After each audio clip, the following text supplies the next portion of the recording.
The 1st Virginia Regiment is formed in Virginia, and it is a provincial unit. Now, basically, in North America at this time, in the 18th century, in 1753 and 54, there's 3 types of units that are primarily used. The first is militia.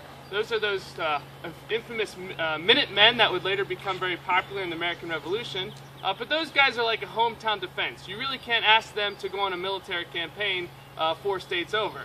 These guys are they're not paid or anything. They basically will defend the town if they need to, or settle a tavern dispute if they need to as well. And so you can't ask them to do much more than that. The other 2 units are a little more similar. They're professional fighting units. They're provincial units, which is the 1st Virginia Regiment, and there's British Regulars, or those infamous redcoats. Yes, I'm wearing a red coat, but I am not a British Regular.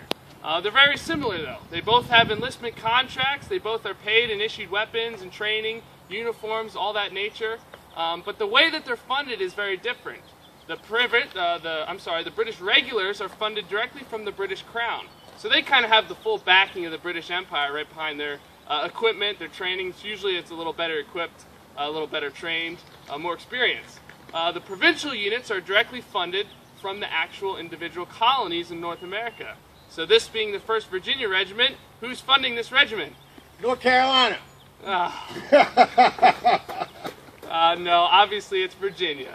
And so this is funded directly from Virginia, from the House of Burgesses, and the governor that's kind of putting this campaign together. This is a momentous occasion.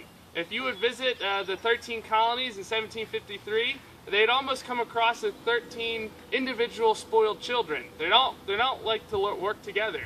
Pennsylvania wants to be better than Virginia. Virginia wants to be better than South or North Carolina, and so it's very hard to get them to work together, and which would be happening later on in the Revolution.